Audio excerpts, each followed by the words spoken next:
안녕하세요. 닥터 MBC 목서윤입니다. 나이 드신 분들 중에는 무릎 관절염으로 고생하지 않는 분들을 찾아보기가 힘들 정도인데요. 최근에는 30, 40대 환자도 급격히 증가하고 있다고 합니다. 노화뿐 아니라 운동, 잘못된 자세도 관절염 발생에 영향을 미친다는데요. 이 시간에는 군산 소망정형외과 한창환 원장과 함께 무릎 퇴행성 관절염에 대해 이야기 나눠보겠습니다. 계단을 오르내릴 때 시큰거리고 조금만 걸어도 붓는 무릎. 젊은 나이에도 퇴행성 관절염은 찾아올 수 있습니다. 무릎 퇴행성 관절염의 증상과 치료법에 대해 정형외과 전문의 한창환 원장과 함께 알아봅니다.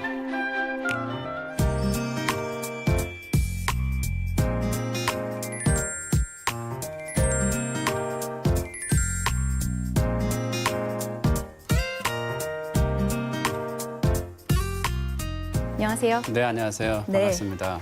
네. 반갑습니다. 실제로 얼마나 네. 많은 분들이 무릎 관절염을 앓고 있나요? 네, 우리나라에서 정확한 통계는 없는데요. 이렇게 외래에서 보면은 약 100명에서 한 10명에서 15명 정도가 관절염이 있는 것 같아요. 네. 하지만 나이를 더 들어가서 보면은 한 75세 이상의 어르신분들은 대부분들이 관절염이 있다고 보시면 될 것 같습니다. 네. 네. 많은 분들이 앓고 있으니까 이렇게 네. 수치로 봐도 또 네. 와닿네요. 네. 네, 무릎 관절 모형을 가지고 네. 오셨는데 무릎 뼈의 구성과 또 네. 그 역할에 대해서 먼저 네. 설명해 주시겠어요? 무릎에는 이렇게 대퇴골하고 경골이 있습니다. 네. 앞에 이제 슬개골도 있는데요. 이게 관절 연골이 있고 또 그 가운데 반월상 연골이라는 연골이 있고 네. 또 안쪽, 앞에, 옆에, 뒤에 각각의 인대가 있어가지고 우리 몸에서 걷거나 보행하거나 여러 가지 뛰거나 할 때 중요한 역할을 하는 관절 중에 하나가 되겠습니다. 네. 지금 보여주신 네. 그 조직에 문제가 생기면 이제 네. 관절염을 앓게 되는 네. 건가요? 네. 네. 관절염 하면 쉽게 떠오르는 질환이 퇴행성 네. 관절염이에요. 이 퇴행성 관절염은 어떻게 진행되나요? 무릎에는 그 대퇴골하고 경골 사이에 관절 연골이 있는데 이 관절 연골은 매끈매끈한 얼음보다 더 매끈매끈하고 기스가 나면 안 되게 되겠습니다. 예. 저희가 영상 하나 준비했는데 보시면 정상적인 관절 연골은 흠이 없고 윤택하고 빛이 나야 되는데 네. 관절 연골이 상하면은 연골이 얼음이 상한 것처럼 이렇게 균열이 가고 또 그 균열이 커져가지고 이물질이 돌아다니게 되겠습니다. 예. 결국 이 관절에 골극이 생기고 또 이렇게 O자 형태로 다리가 변형되는 게 관절염이 특징이 되겠습니다. 예. 관절염이 있는 분들은 그럼 네. 어떤 증상을 호소하나요? 아무래도 이제 관절염이니까 통증이 있으니까 병원에 오겠죠. 그리고 이제 무릎 같은 데가 이제 다리 붓는다든지 네. 또 이물질이 있으면 이제 꼬부리질 갑자기 못하고 이렇게 잠김 현상이라고 하죠. 갑자기 무릎을 못 구부린다든지 네. 이제 보면은 제가 준비한 영상에서처럼 보면은 다리 뒤에 붓기도 하지만은 이렇게 안짱다리로 이렇게 오리다리 형태로 걸을 때 굉장히 보행이 불편한 것을 볼 수 있습니다. 그리고 조금 전에 구조를 네. 설명해 주실 때 네. 반월상 연골도 네. 이야기해 주셨잖아요. 근데 이 반월상 연골이 네. 관절염에 있어서 또 중요한 역할을 한다면서요. 네. 반월상 연골은 그 대퇴골하고 경골 사이에 그 관절 연골이 상하지 않게 있는 그 연골이 되겠습니다. 네. 이것은 우리 몸에서 체중을 전달하고 또 외력을 분산시키고 관절 연골을 보호하고 또 윤활 작용을 하는데요. 이게 이제 무릎을 구부린 상태에서 착지할 때 체조 같은 데서 갑자기 착지를 한다든지 농구를 할 때 착지를 하면서 네. 이렇게 회전을 하면서 손상이 되겠습니다. 아무래도 반월상 연골 손상이 일어나면은 통증이 있고 또 무릎을 꼬부릴 수 없는 이런 잠김 현상이 있고 또 심한 경우에는 이렇게 대퇴골 쪽에 근육이 좀 약한 현상을 볼 수가 있습니다. 네. 이런 경우는 물리치료나 보존적인 요법에도 효과가 없으면은 관절 내시경을 이용해 가지고 손상된 부위를 이렇게 이쁘게 더 이상 파열되지 않게 저희가 옷감도 한번 손상이 되면은 이렇게 자꾸 이렇게 풀려 나가는데요. 네. 미리 이렇게 정리를 해주고 인두로 이렇게 지져주면은 더 이상 옷감이 손상된 걸 방지하듯이 손상된 반월상 연골을 정리를 해주거나 아니면은 꼬맬 수 있으면은 봉합을 해주기도 합니다. 네.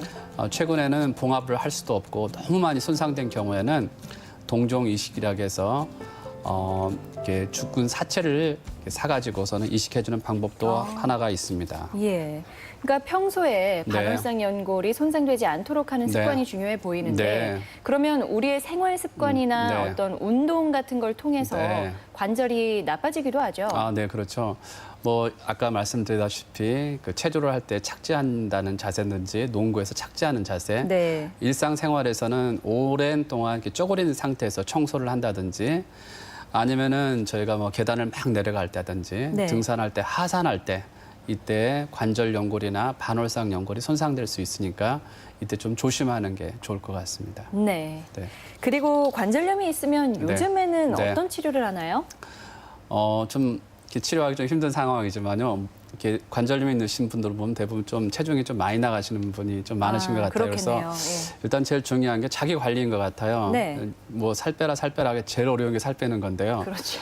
체중 관리가 아무래도 중요하고 아무래도 이런 관절염이 오면은 병원에 가서 물리치료나 약물치료 같은 것을 해볼 수 있습니다. 네. 이런 보조적인 요법에도 반응하지 않는 경우에는 관절 내시경을 이용해서 깨끗하게 씻어내단다든지 아니면은 그 O자 형태로 좀 변환된 것을 반듯하게 맞춰주는 절골술이라든지 네. 심한 경우에는 인공관절 수술 등이 있는데 그것은 환자 증상에 맞게끔 전문의와 상의를 해보는 게 좋을 것 같습니다. 네. 네. 뭐 비수술적인 치료도 있겠지만 네. 조금 전에 증상이 심하다면 네. 인공 관절 수술을 하기도 한다고 하셨잖아요. 네, 네. 어떤 경우에 수술이 필요한 건가요?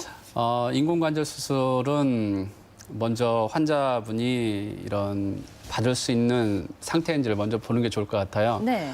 뇌 병변이 있어가지고서는 걷지 못하는 분들한테 인공관절을 할 수는 없습니다. 또 심장병이 있어가지고 심근경색이 심한 경우에는 심장을 먼저 치료해야 되지 무릎을 먼저 치료하는 건 아닌 것 같아요. 그래서 머리나 심장 상태를 확인해보고 또 심한 통증으로 일어나서 도저히 보행하기 힘들거나 아니면 O자 형태로 너무 심하게 변형돼서 생활에 불편을 느끼시는 분들한테 인공관절을 해볼 수도 있습니다. 근데 인공관절 같은 네. 경우에는 네. 본래의 몸의 것이 아니니까 네. 좀 최후의 수단으로 네. 최대한 미루는 경향이 네. 있는 것 같던데 네. 무릎도 역시 마찬가지인가요? 네, 그렇습니다. 네, 그래서 전문의와 신중하게 상의하고 웬만하면 자기 것으로 사용하는 게 더 좋을 것 같습니다. 예. 네. 인공관절 수술 후에 남는 네. 후유증에는 어떤 게 있나요? 아무래도 이제 본인 게 아니기 때문에 정확하게 무릎을 완전하게 구부리지 못하는 뻗정다리가 나타날 수도 있고요. 네. 그런 것을 방지하기 위해서 CPM이라는 기기를 이용해 가지고 무릎을 자동적으로 또는 수동적으로 꼬부렸다 폈다 운동을 해서 네. 이것은 강직이 되는 경우는 요새는 많이 없는 것 같아요. 하지만 당뇨병이 있다든지 몸에 기전 질환이 있는 분에서 예. 이제 가끔은 감염이 일어나서 좀 불행한 사태가 일어난 경우도 있고 네. 골절이 일어나는 경우도 간혹 있기도 합니다. 이런 후유증이 네. 나타나지 않게 하려면 뭐 네. 주의사항을 잘 따르는 것도 필요해 보이네요. 네. 네. 주의사항에 뭐가 있죠? 아무래도 그 의사가 하라는 대로 병원에 오셔서 감염이 있는지 없는지를 확인하기 위해서 한 달이나 6개월이나 1년 간격으로 엑스레이도 체크해보고 피검사를 해보고 또 정기적인 외래 방문이 필요할 것으로 생각됩니다. 예. 인공관절 수술을 하기 전에 네. 또 그 이전에 해볼 수 있는 치료 네. 방법이 있을 것 같아요. 네, 아무래도 인공관절 수술은 말씀하신 바와 같이 최후의 방법이기 때문에 네. 되도록이면 나중에 한다든지 안 하는 방법이 좋을 것 같습니다. 그래서 아무래도 통증이 있기 때문에 그 비수술적인 요법으로서 통증을 완화시킬 수 있는 충격파 치료를 함으로써 통증을 완화시키고 신진대사를 좀 촉진하는 그런 치료도 있습니다. 네. 또한 아무래도 이런 관절염 환자에 있어서는 그 관절 성분인 희루한 성분이 점액이 낮아지고 또 성격이 변하기 때문에 외부에서 연골 주사를 줌으로써 관절에게 그 좀 구성원을 좀 좋게 해서 윤활 자궁이나 또는 충격을 흡수할 수 있는 능력을 좀 호전시키는 방법도 좋습니다. 네. 제가 외래에서 이 연골 주사를 놓고 나중에 보면은 적외선 촬영을 해서 보면은 좀 증상이 호전되는 경우도 볼 수 있습니다. 네. 또한 좀 어느 정도 좀 진행된 환자에 있어서는 관절 내시경을 이용해 가지고 돌아다니는 이물질을 제거하기도 하고 이렇게 천공술이라고 해서 연골이 없어진 부분에 천공을 해서 관절 연골이 재생되는 경우도 있습니다. 또한 O자 형태로 너무 심하지 않게 변형된 경우에서는 뼈를 깎아내서 반듯이 맞춰주는 절골술도 가끔은 도움이 되는 경우도 있습니다. 네, 그러니까 본인의 상태에 따라서 상담을 통해 맞는 네. 치료법을 택하면 되겠네요. 네. 네, 이제 치료를 받고 나서 네. 건강을 되찾은 분들은 네. 건강이 얼마나 중요한지 깨닫게 되실 것 같은데요. 네. 그럼 평상시에 관절염을 예방할 수 있는 방법에 대해서도 이야기해 주시겠어요? 아무래도 그 관절염 예방이 치료보다 더 중요한 것 같습니다. 네. 그래서 관절염이 오지 않게 무릎 관절이나 이런 관절에 해가 되는 자세가 있습니다. 네. 오래 꼬부린 자세라든지 계단을 막 내려온다든지 등산할 때, 하산할 때 조금씩 조심하는 게 좋습니다. 그래서 하산할 때는 이렇게 스틱을 잡고 내려오는 게 체중으로 아무래도 부담을 줄여서 관절염을 예방할 수 있을 것 같습니다. 예. 하지만 아무래도 관절염이 진행된다 하더라도 요새는 의료가 발달돼서 전문의와 상의를 하면은 그에 적절하게 치료를 할 수 있을 것 같습니다. 네. 오늘은 정형외과 전문의 한창원 원장과 함께 무릎 퇴행성 관절염에 대해 이야기 나눴습니다. 고맙습니다. 네, 감사합니다.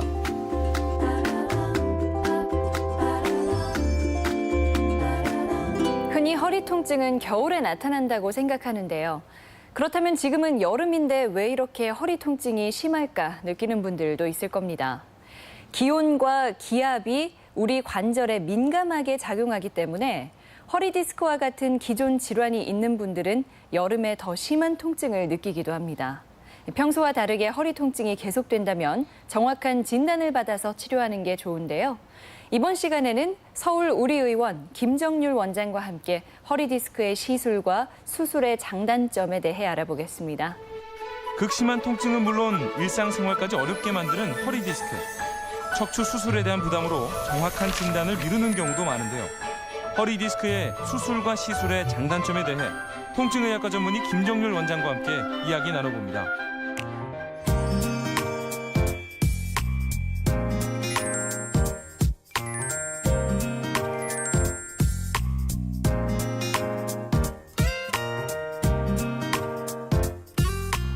안녕하세요. 안녕하세요. 네.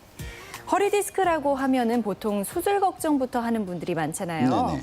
근데 어떤 분들은 수술은 절대 안 된다, 뭐 운동으로 풀어야 된다 이렇게 이야기하기도 하는데 네. 수술 없이도 디스크가 치료가 가능한 건가요? 제가 저희 병원 내원하시는 환자분들한테 드리는 말씀이 하나씩 있어요. 허리 질환의 90%는 수술하지 않아도 치료가 되니까 걱정하지 마시고. 90%나요? 예. 근데 이 말을 뒤집어서 생각해 보면 적어도 5%에서 10% 정도는 수술적 치료가 꼭 필요하다는 이야기입니다. 네. 수술이라는 게 대부분 다 싫어하시긴 하지만 어쩔 수 없는 경우들이 있어요. 네. 비수술 치료는 만능이 아니니까요. 그렇죠. 그래서 수술과 비수술이라는 것은 상호 보완적인 관계라고 생각하셔야 됩니다. 네. 어떤 환자분들은 운동만으로도 충분히 내가 다 병을 극복할 수 있어라고 생각하시는데 이거 대단히 위험한 생각입니다. 허리 디스크 환자들은 걸을 때 허리하고 엉치, 다리가 당겨서 아파서 걷기 힘든데 이때 더 운동을 해서 내 이 통증을 이길 거야 하는 것은 이때 발생하는 통증은 신경이 디스크에서 더욱더 자극이 돼서 신경이 비명을 지르는 겁니다. 제발 좀 그만하라고요. 네네. 이럴 때는 쉬어주는 게 훨씬 더 좋습니다. 네. 운동은 통증이 어느 정도 경감되고 나면 그때 하셔도 늦지 않으니까요. 네. 그리고 이제 수술 같은 경우에는 10%의 디스크 환자에서만 하게 된다고 하셨잖아요. 그렇다면 그 나머지 환자들은 이제 비수술적인 치료를 한다는 얘기인데 어떤 치료 방법이 있나요? 환자분들이 이제 제일 처음에 걱정하시는 게 이제 내가 수술을 꼭 해야 되느냐, 예. 아니면 안 해도 되느냐를 걱정하시는데요. 네. 내가 수술적 치료가 더 나은 건지 아니면 비수술 치료가 더 나은 건지에 대해서는 환자분 개개인 상황에 맞서 달리 생각하셔야 됩니다. 예. 내일 모레 시집 가야 되는데 그때 수술할 수는 없잖아요. 그때는 시술을 하시는 게 좋겠죠. 네. 어떤 환자분들은 디스크가 튀어나와서 신경을 누르는데 이거 디스크 절제해주고 없애야지. 그래야 치료가 되는 것이 아니냐 생각하시는 분들도 있어요. 근데 정상성인 10명을 모아놓고요. 허리 MRI를 찍으면 2명에서 3명 정도는 추간판 탈출증이 보입니다. 네. 이는 증상을 일으키지 않는 디스크이기 때문에 무증상 디스크라고 하고요. 절대적으로 수술하거나 치료를 아예 하질 않습니다. 그래서 환자분 이렇게 증상과 이런 정밀검사 결과도 증상과 맞지 않으면 그렇게 의미를 두지 않아요. 네. 허리 질환의 90%는 이제 대부분 비수술 치료를 하고 네. 10%는 수술적 치료를 하지만 수술적 치료가 꼭 필요한 경우를 좀 따져봐야 됩니다. 세 가지로 나눌 수 있는데요. 먼저 4주간 적절하게 비수술 치료를 했음에도 불구하고 계속 통증이 심해서 일과생활을 하기 힘든 경우 네. 그건 어쩔 수 없이 수술을 해줘야겠죠. 신경이 너무 많이 눌려서 팔다리에 힘이 떨어져서 절뚝절뚝 걸으세요. 이거 어쩔 수 없이 수술을 하셔야 됩니다. 그리고 마지막으로 대소변 장애가 생겼어요. 이거는 빨리 수술하시는 게 좋습니다. 쉽게 말해서 내가 적절하게 비수술 치료를 받고 있는데도 불구하고 너무 아파요. 그러면 내가 아무런 검사를 하지 않아도 내가 수술에 매우 가까워졌다 생각하시면 됩니다. 나는 무조건 수술이 무서우니까 비수술 치료만 할 거야 라든지 아니면 좀 아프니까 수술해야 돼. 본인이 판단하는 건 위험할 수가 있으니까요.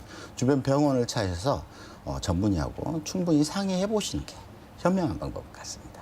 네. 수술이 언제 필요한지 설명해 주셨는데요. 이제 시술이라는 단어도 우리가 많이 쓰는데 네. 우선 시술과 수술이 어떻게 다른지 좀 알려주시겠어요? 수술이라는 행위는요, 뭐 쉽게 생각해서 피부를 째고 들어가서 문제가 되는 디스크를 아예 제거해버리는 방법입니다. 네. 시술이라는 거는 그렇진 않고, 카테터나 관 같은 걸 허리 안에다 넣어가지고 열처리를 한다든지 레이저를 쏴준다든지 하는 방법이에요. 요즘은 두 개의 장점만 취해서 내시경으로 들어가서 디스크를 직접 제거하기도 합니다. 이걸 내시경 절제술이라고 하는데요. 이거는 수술이라고 봐야 돼요. 그래서 가장 두 개의 차이점은 뭐냐면 직접적으로 수술처럼 디스크를 제거해버리느냐. 네. 시술이 분명히 장점은 있어요. 대단히 간단하고요. 회복이 빠르고 흉터가 없어요. 반면에 단점도 아주 명확합니다. 뭐죠? 치료 효과가 불분명한 경우가 있어요. 그다음에 또 너무 비싸고요. 그다음에 재발률이 상당히 높습니다. 아, 시술이 더 비싼가요? 가격 차이는 하는 시간에 비해서 보면 시술이 더 비싸요. 아, 왜냐하면 한 번 해서 끝나는 게 아니라 그렇죠. 여러 번 또 해야 여러 되기 때문에. 번 할 수도 있으니까요. 수술은 거기에 비하면 장점이 뚜렷하죠. 치료 효과가 확실하고요. 예. 재발률이 상당히 낮아요. 네. 반면에 단점도 있죠. 수술하는데 하고 나서 회복하는데 상당한 시간이 걸리고 그렇죠. 여자분들 같은 경우 흉터도 있고 그런 걱정들을 하시게 됩니다. 그래서 저희들이 권유 드릴 때 뭐를 권유 드리냐면 단계적인 치료를 하라고 설명을 해드려요. 네. 그래서 무조건 내가 시술을 해야 돼, 무조건 수술을 해야 돼가 아니라 먼저 도움이 되는 치료들, 신경치료 같은 걸 해볼 수도 있어요. 신경치료가 효과가 대단히 좋습니다. 허리 디스크 환자가 80%가 좋아지니까요. 그럼 먼저 간단한 조금은 많은 분들이 혜택을 받을 수 있는 치료 그렇죠. 방법부터 시작을 해보는 게 좋겠네요. 예. 그 수술이 꼭 필요하지 않은 경우에 네. 조금 전에 말씀해 주셨던 것처럼 받을 수 있는 치료 방법은 뭐가 있나요? 경증이라든지 예. 얼마 시작되지 않은 통증 같은 경우는 물리치료나 약물치료, 물리치료와 그런 것도 약물치료. 효과적이에요. 뭐 인대 강화 치료도 해볼 수 있고요. 조금 더 중증이라면 경추관공 경막의 신경치료 이름이 좀 어렵죠? 보험되는 신경치료가 있어요. 네. 이런 것들은 대단히 효과적입니다. 그걸로도 안 되면 시술해볼 수는 있어요. 네. 시술은 뭐 신경성형술이나 수액성형술, 풍선확장술 대단히 종류가 많습니다. 네. 조금만 설명해드리자면 신경성형술은 방사선 영상장치를 보면서 눌려있는 신경부에 아주 간단한 관을 넣어줘요. 그다음에 유착을 풀어주는 약물이라든지 염증을 씻어주는 약물을 투입하는 시술이고요. 네. 수액성형술 같은 거는 특수한 플라즈마를 발생시키는 전극이 달린 아주 간단한 바늘을 디스크 내부에 직접 넣어요. 네. 그래서 그 문제가 되는 부위를 태워주는 방법입니다.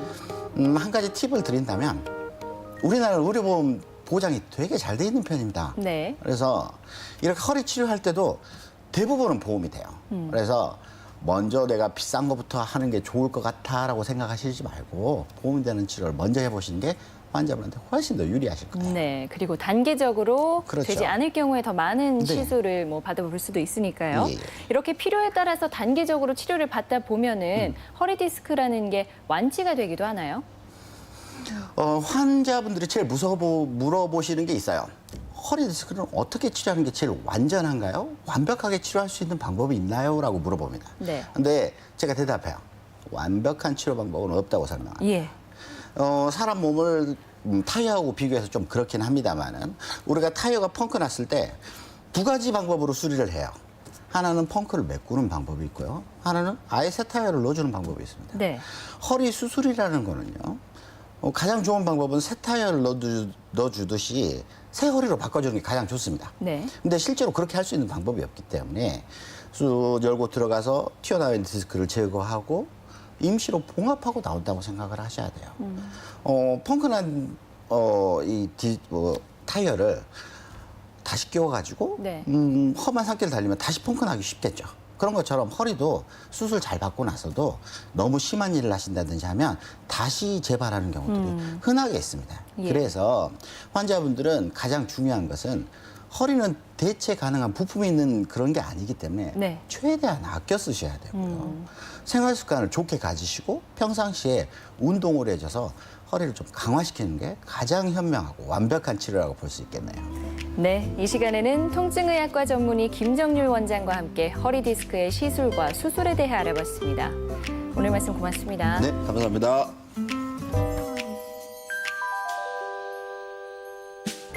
지금 TV를 보면서도 눈이 뻑뻑하거나 가렵고 이물질이 들어간 것처럼 불편한 증상 느끼는 분 계시지 않을까요?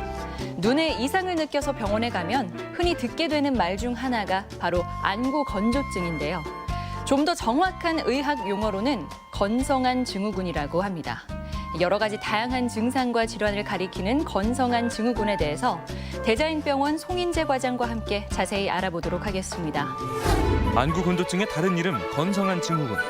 눈물이 너무 적은 것도 너무 많은 것도 건성한 증후군의 증상일 수 있습니다. 건성한 증후군의 다양한 증상과 치료에 대해 안과 전문의 송인재 과장과 함께 이야기 나눠봅니다.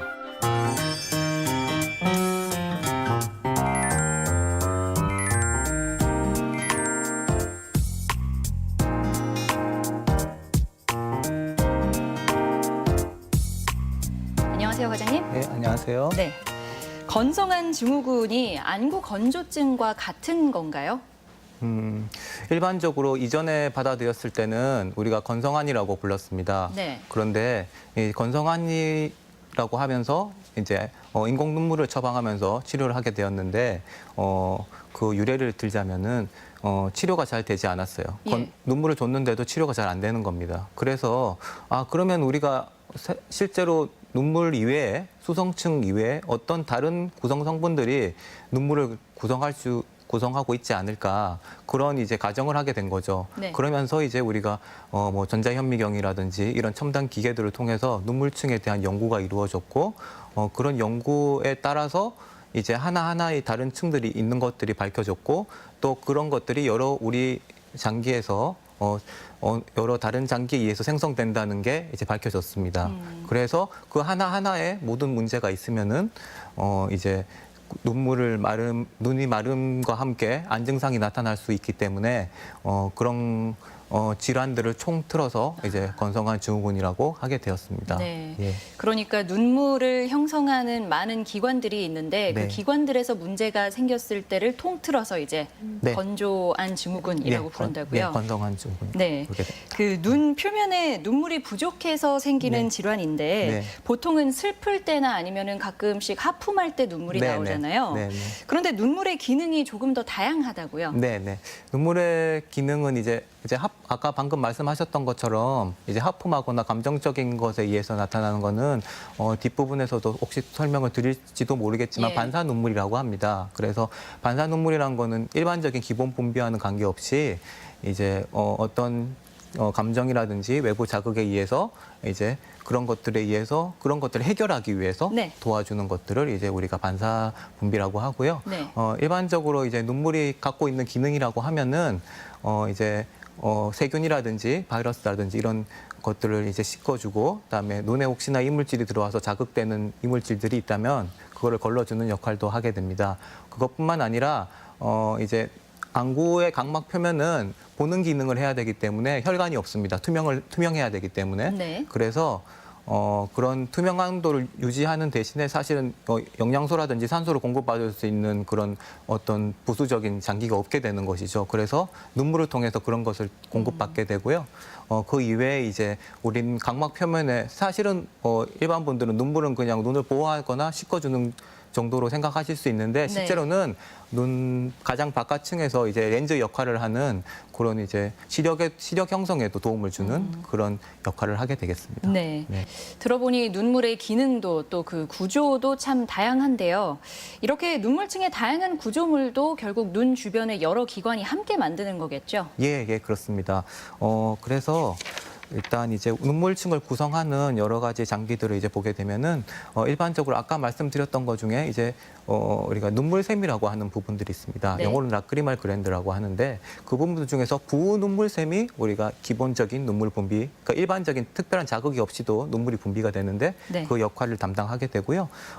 그 이외에 아까 눈물층을 이제 각막 표면이나 기름층과 붙여주는 가교 역할을 하는 점액 성분은 각막의 평평한 상피세포나 결막의 술잔세포 그런 데서 일단 분비가 돼서 각막 안구 표면에 잘 붙게 되고요. 그 이외에 이제 눈꺼풀에 이제 메이보미안 샘이라고 하는 부분이 있는데 그 메이보미안 샘에서는 마지막에 덮어주고 윤활유 역할을 하는 기름층을 형성하는 역할을 하게 됩니다. 네. 그래서 각각의 기능에 다 문제가 있을 수가 있습니다. 예를 들면은 눈물샘에 자가 면역 질환에 의해서 염증이 많이 생겨서 수성층의 생성이 줄어든다든지 네. 아니면은 각막 표면이나 그 결막에 이제 자꾸 만성적인 염증을 일으키는 알러지라든지 아니면 외부 환경에 이제 일하시는 분들이 먼지가 많이 들어가게 되면 만성적으로 결막염이 생기게 되거든요. 그것뿐만 아니라 또 건성환 자체가 또 자꾸 만성적인 염증을 일으킬 수가 있습니다.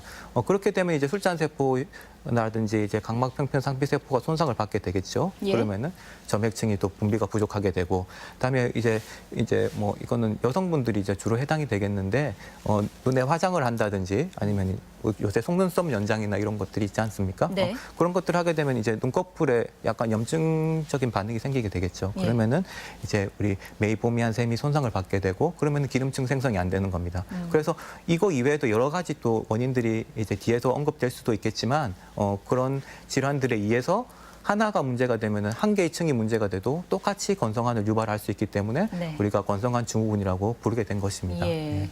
그러니까 눈물을 만드는 여러 기관 중에 이제 문제가 생기면 건성한 증후군인 건데 네. 제가 좀 궁금한 점은 네. 병원에 갔는데 이제 눈물이 잘 흐르는 분이에요. 네, 그런데도 네. 검사를 받아봤더니 뭐 네. 건성한 증후군이다 이런 네. 진단을 받을 때는 네. 왜 그런 건지 좀 궁금하네요. 일단은 아까 앞부분에서 약간 언급이 됐던 부분인데 기본 눈물에는 이제 두 가지 분비가 있습니다. 기본 분비와 반사 분비라는 게 있는데요. 기본 분비 같은 건 기본 분비라는 거는 일단 그 어떤 외부의 자극에 관계없이 아까 눈물의 본연의 기능을 하기 위해서 눈에서 그냥 자연적으로 분비가 되는 겁니다. 예. 그거는 이제 아까 말했던 그 부눈물샘에서 생성이 계속 되게 되고요.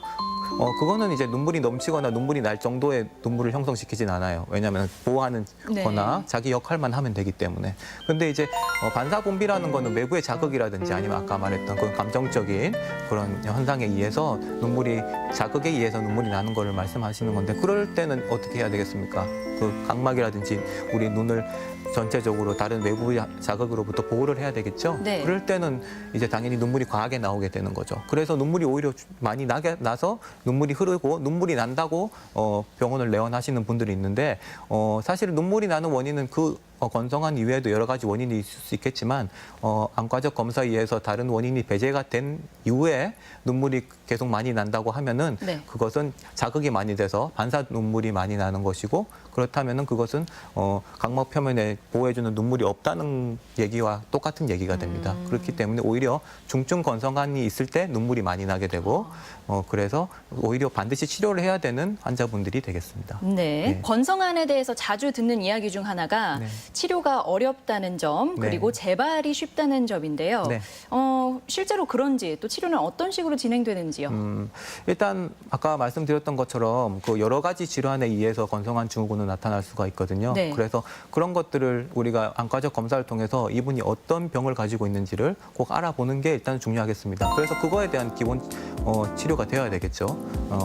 그리고 이제 그 이외에 이제 그거의 결과에 의해서 눈물층에 어떤 성분들이 부족한지 일단 좀 알아봐야 되겠습니다. 뭐 눈물 수성층의 생성이 부족이 있다든지 아니면 기름층의 파괴가 빨리 된다든지 아니면 증발이 빨리 된다든지 그런 것들은 이제 완과 의사들이 자기가 책임을 지고 검사를 해야 되겠죠. 네. 그래서 어떤 원인이 있는지 알아서 그거에 대한 부족한 성분들을 공급해줘야 환자분들이 증상이 일단 없을 것이고 염증에 대한 치료도 정상 눈물층이 회복이 되어야지 염증이라든지 기저질환의 치료에서도 도움이 되기 때문에 네. 기저질환의 치료와 함께 그런 눈물층의 회복에 대해서도 안과 의사들은 꼭 고려를 해야 될 것 같습니다. 예. 그러면 같은 건성환이라고 하더라도 원인에 따라서 치료 방법이 달라지겠네요. 네, 당연히 다르고요. 예. 또 생각보다 다양한 질환군들에 의해서 생기는 증상이기 때문에 상당히 개인별로 상당히 다른 질환들을 가지고 있거든요. 그래서 개인별로 맞춤 치료를 해야 되고 네. 특히 뭐 제가 중요하다고 생각하는 거는 그 똑같은 치료라고 하더라도 그 환자분들이 아까 말씀드렸던 것처럼 눈은 외부 환경에 상당히 노출이 많이 되어 있고 민감하고 특히 눈물층은 항상 그런 환경의 자극에 의해서 항상 변화를 할 수가 있거든요. 네. 그래서 그분이 어떤 환경에 어떤 일에 종사하고 어떤 환경에 처해져 있는지도 상당히 중요하다고 생각합니다. 그래서 똑같은 지금 증상이 있고 똑같은 질병을 갖고 있다고 하더라도 그 치료 자체는 개인에 따라서 조금 달라질 수가 있어야 된다고 저는 생각합니다. 오늘 이 시간에는 안과 전문의 송인재 과장과 함께 건성환 증후군에 대해서 알아봤습니다. 고맙습니다. 네.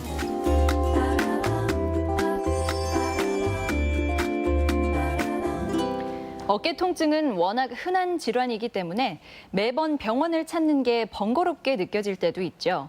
그래서 증상이 정말 심할 때만 한두 번 물리치료로 대처하는 게 보통인데요.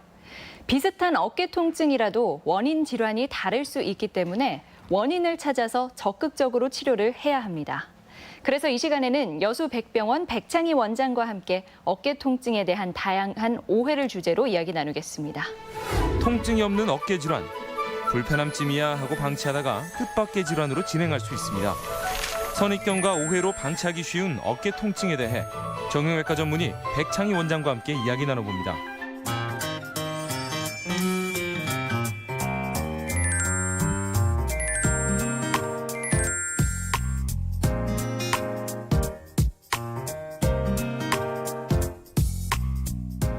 안녕하세요. 안녕하세요. 네.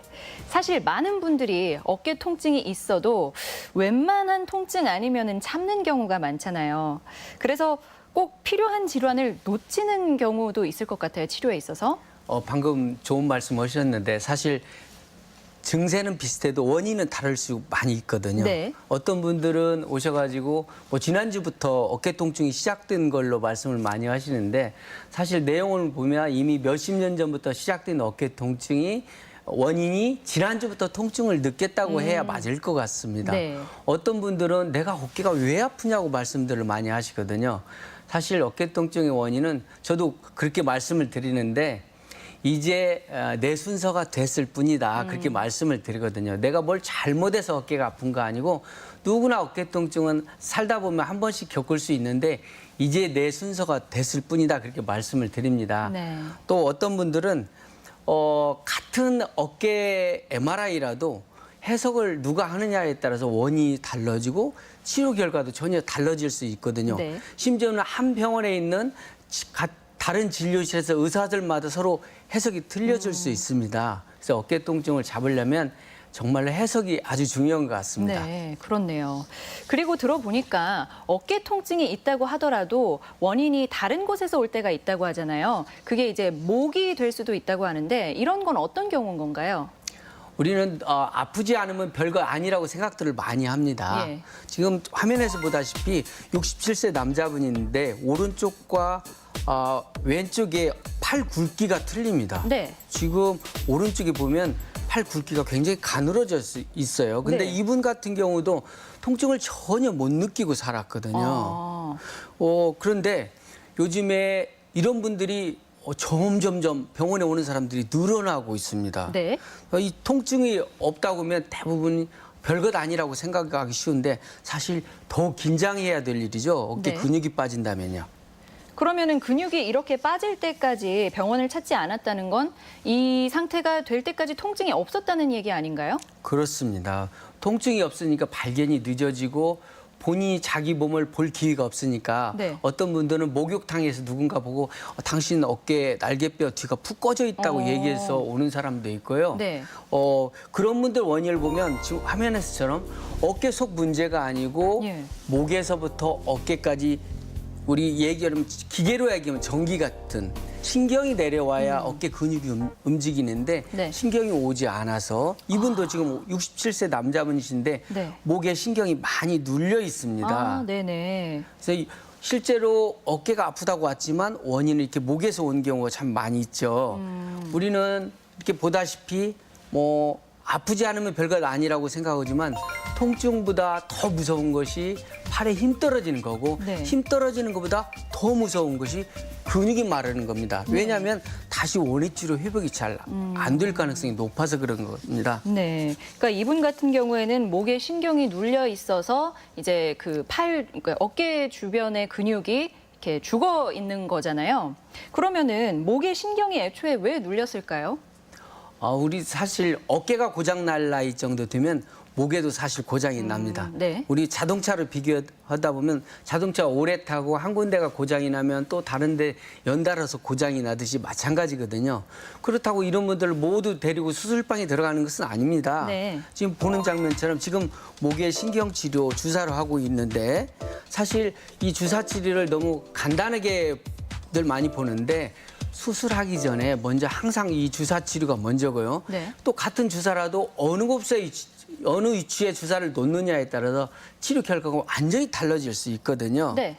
우리가 항상 내가 몇 살이고 통증이 언제부터 시작됐고 얼마나 심한 것만 가지고 치료를 결정할 게 아니고 내가 앞으로 지금 60대라면 내가 앞으로 30년 동안 더 일을 하고 살아야 되니까 내 어깨를 지금 준비해야 되겠다. 그런 마음으로 치료를 해야 될 것 같습니다. 예. 보통 어깨 검사를 할 때 정확한 진단을 위해서는 어떤 방법을 쓰나요? 사실 하나의 정확한 진단을 내리기까지는 이런 과정이라고 보면 맞을 것 같습니다. 환자분이 오셔서 큰 바위 덩어리를 가지고 와서 진료실에 딱 내려놓으면 예. 그 바위 덩어리는 증세가 되겠죠. 내가 여기가 불편해요, 여기가 아파요. 그런 얘기가 되겠죠. 네네. 그럼 그 바위 덩어리를 의사가 직접 손으로 만지면서 다듬는 과정이 진찰 과정이겠고 그래서 마지막에는 아주 정교한 조각품이 나오는 것이 진단명이라 보면 맞을 것 같습니다. 네. 근데 진단을 내리다 보면 우선 가장 잘 들어보는 것이 중요합니다. 이분이 뭐 옆으로 잠잘 때 힘들어요. 그러면 이분은 어깨 힘줄 파일이 아닐까 생각도 해보겠고 또 별것 아니지만 병원에 오는데 차를 타고 오는데 안전벨트를 멜라니까 좀 힘들었어요. 그러면 이분은 50견이 와 있겠다 이렇게 생각해 볼 수가 있습니다. 또 아까 근육 얘기를 말씀드렸는데 어깨 아픈 사람 얘기만 듣고 진단을 내리고 또 MRI만 가지고 진단을 내릴 수 없거든요. 일단 앉아 계신 분은 환자분은 어깨를 양손으로 덥석 잡아서 양쪽 근육 두께를 보게 됩니다. 또 뒤쪽에 날개뼈도 만져보면서 한쪽이 푹 꺼지지는 않았는지 확인이 아주 중요합니다. 네. 흔히 50긴 같은 경우는 우리가 많이 사용 안 하다 보니까 근육이 작아들면서 약간 팔 사이즈가 작게 느껴질 수는 있지만 네. 물렁물렁하지는 않거든요. 네. 근데 팔을 올리라고 했는데 이쪽에 힘이 단단하게 들어갔는데 이쪽을 만져보니까 물렁물렁하다. 그러면 이분은 단순한 오십견이 아니고 네. 목에서 내려오는 신경에 문제가 있겠다. 이렇게 생각해 볼 수도 있습니다. 예. 그러니까 문진과 촉진만으로도 상당히 많은 정보를 얻을 수 있는 것 같은데요. 또 확인해야 할 중요한 부분이 있다면 뭐가 있을까요? 어깨 진찰은 아주 쉽습니다. 또 돌려보면 되거든요. 근데 돌려보기 위해서 팔을 덥석 의사가 잡았는데 환자분이 제발 살살 해주세요. 그러면 이분은 어깨가 굳어지는 50견 환자입니다. 조금만 움직여도 아픈데 의사 선생님이 진찰하기 위해서 딱 잡았을 때 돌릴까 봐서 겁을 먹는 거거든요. 한 가지 팁을 말씀드리면 팔을 높은 데 올릴 때 아프면 50견일 가능성이 높지만 아래에서 우리가 다림질을 한다든가 네. 이런 동작만으로도 어깨가 아프고 이분이 70세 이상쯤 됐다. 그러면 이분은 연골이 다뤄지지 않나 생각을 해봐야 되겠습니다. 지금 보다시피 지금은 환자분을 아까는 돌려봤지만 이제 눌러보면 됩니다.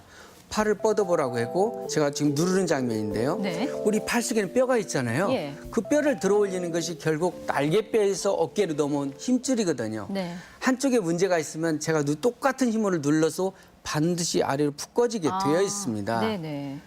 다음 장면 한번 볼까요? 이분은 제가 팔을 들어서 팔을 놓았는데 그냥 뚝 떨어집니다. 이게 본인이 일부러 그런 것도 아닌데 자기 팔의 뼈 무게를 못 이기고 팔이 뚝 떨어지는 경우거든요. 이런 경우가 바로 목에서부터 어깨까지 내려오는 신경에 문제가 있어서 신경이 오지 않으니까 근육이 힘을 못 쓰게 되는 거죠. 이런 분들이 어깨가 고장이 났다고 덜컥 어깨 먼저 수술하게 되면 나중에 수술해도 결과가 안 돌아오니까 멱살을 잡힐 수도 있을 것 같습니다. 예. 정말 진단명을 내리기 전에 여러 가지 증상을 확인하시는 것 같은데요. 혹시 내 근육에 문제가 있는지 없는지 스스로 확인할 수 있는 방법은 없나요? 지금 보시는 장면은 저한테 이렇게 근육이 말아서 오신 분이 자기가 이런 자세를 취했을 때 발견을 했다고 오신 경우거든요. 네. 지금 팔짱을 끼고 자기 팔을 이렇게 만져보는데 한쪽이 너무 가늘해졌다. 그래서 놀라서 오는 경우입니다. 네. 보통 통증이 없으니까 발견이 어려운데 아침에 일어나서 샤워하기 전에 자기 몸을 거울에 한번 비춰보는 것도 도움이 많이 될 것 같습니다. 그죠. 그러니까 육안으로 봤을 때 이미 차이가 있다면 뭔가 분명히 이상이 있어서 그렇게 차이가 생기는 거겠죠. 네, 어깨 건강을 위해서 꼭 이것만은 기억하자. 뭐가 있을까요? 어깨 통증을 진단을 내리는 데는 나무만 보지 말고 숲을 봐야 된다고 생각합니다. 뭐 어깨가 아프다고 해서 노상 원인이 어깨 내부에만 있는 게 아니라 이처럼 목이나 다른 부위에서 원인이 돼서 어깨 통증이 찾아올 수 있습니다. 어깨 통증은 통증을 덮기 전에 반드시 원인을 찾는 노력이 아주 중요합니다. 네, 정형외과 전문의 백창희 원장과 함께 어깨 통증에 대한 오해에 대해 알아봤습니다. 고맙습니다.